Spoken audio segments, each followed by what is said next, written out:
Well, let me tell you a story.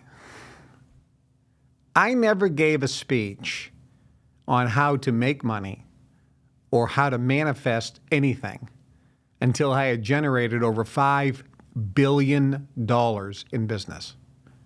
Now, you find another guy out there, and there may be one. I don't know who they are. All of the people out there teaching how to manifest goals and dreams, how to create your reality with your mind, they have never done anything. There's an old saying, if you can't do, teach. Today, you're going to learn some stuff that nobody else is talking about because they don't know. They may know about manifesting because they read a bunch of books written by people who know about manifesting. They've never ever actually done it in their life. And the reason they wrote a book is they read some books and went to some seminars and regurgitated the information and put it into a new book. That's all you're being exposed to, is sound, good advice on how to manifest goals and dreams and desires. Well, today you're going to learn some stuff that isn't out there anywhere. And I've reviewed a lot of this stuff because I thought maybe there's something really good out there. And there really isn't. Well, today you're going to learn that your wish is your command. As a matter of fact, there's an audio program that I did almost 20 years ago, I guess 20 plus years ago, called Your Wish is Your Command, How to Manifest Your Desires, How to Create a Perpetual Money-Making Machine. And it's 14 CDs. Nobody gets CDs anymore. We give it as a digital download. And this is a seminar, and I'll just tell you the quick story behind this. I was in the Brotherhood, as you know, a secret society. I learned how to use your mind to manipulate energy and matter and manifest goals, dreams, and desires. That's what I learned. I learned it from people that were worth hundreds of millions of dollars and who are worth billions of dollars. I learned it by members of royal families. These were members of the Brotherhood. Billionaires, the biggest, most powerful movers and shakers in the world. That's who is in the Brotherhood. They're senior to Skull and Bones. They're senior to Bohemian Grove, the Council on Foreign Relations. But they're all interrelated. And I was inducted into that organization back in the late 60s when I was very young. And I was taught how to use the mind to manipulate energy. I used those techniques to do lots of things, which we'll talk about in a future episode. But I used those techniques to generate companies that generated billions of dollars in sales in Australia, in the US, in Canada, South Africa, the UK, and some parts of Europe. I applied what I learned, showing and proving that it works. I manifested my dreams. I manifested money. And I was told specifically that your mission, your purpose in life down the road is going to be more spiritual. But right now you have to have a resume of success that is almost unparalleled. I never went to college. My dad was a welder, wonderful guy. My mom was wonderful. She was fantastic. My family was wonderful. I loved my family.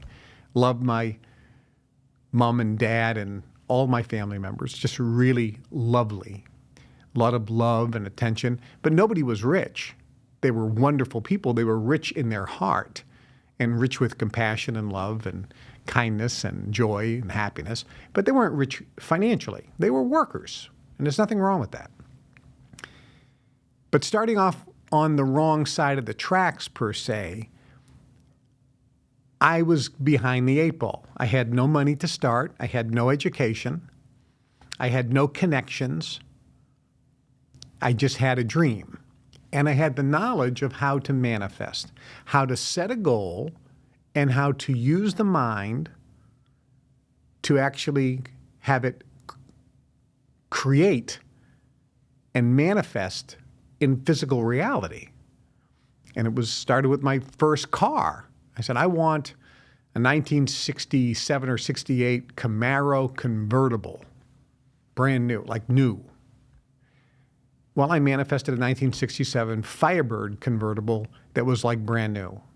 And I remember how I did it. I put out what I wanted into the universe. I used the techniques, which I'm going to share with you today. I used the techniques on how to manifest. And that Sunday, we used to get the Sunday newspaper. We look in the classified ads for cars. And I looked in the classified ads, and there was an ad there. It says 1967 Firebird convertible, 1,500 original miles, midnight blue.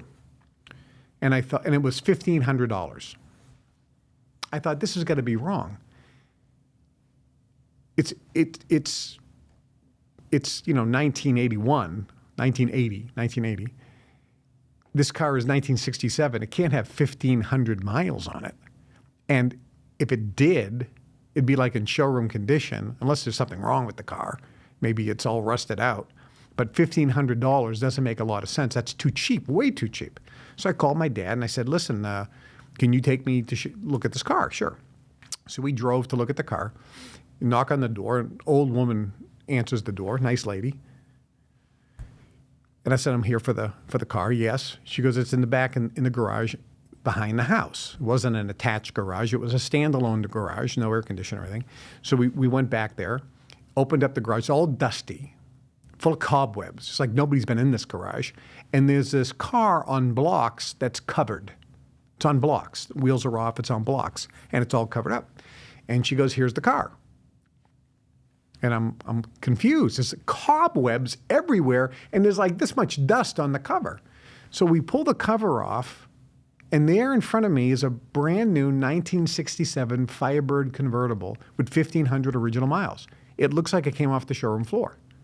And I said, what's the story behind this car? She goes, my son bought it in 1967, and he was drafted into the Vietnam War.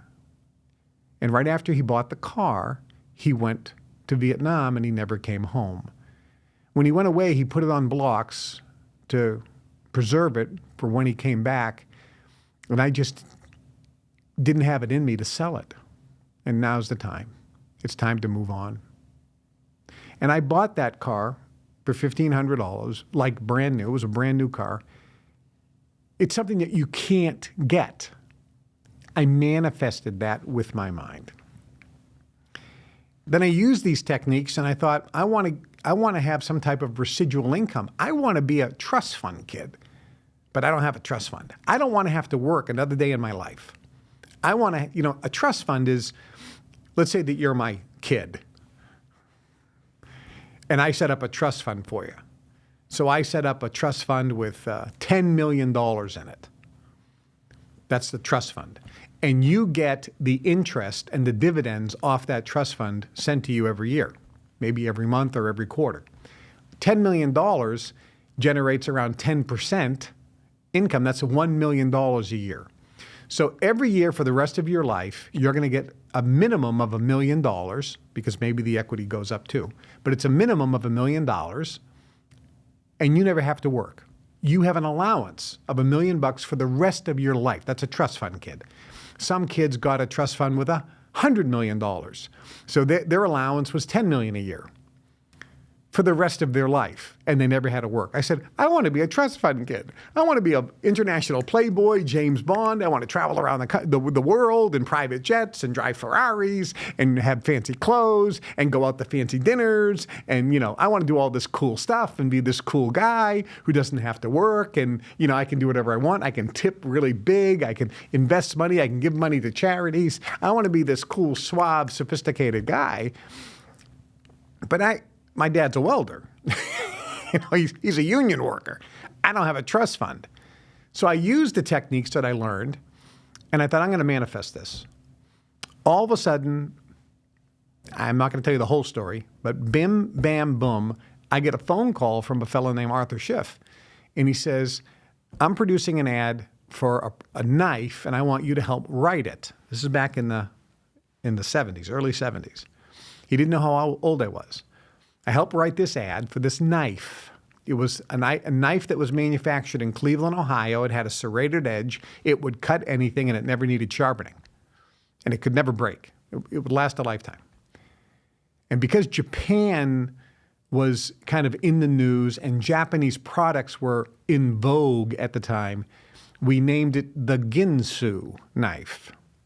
And I wrote this little ad, and the ad became one of the most popular, or at that time, the most popular, successful short form commercials of all time, the Ginsu knife. And then we did Armor Code cookware.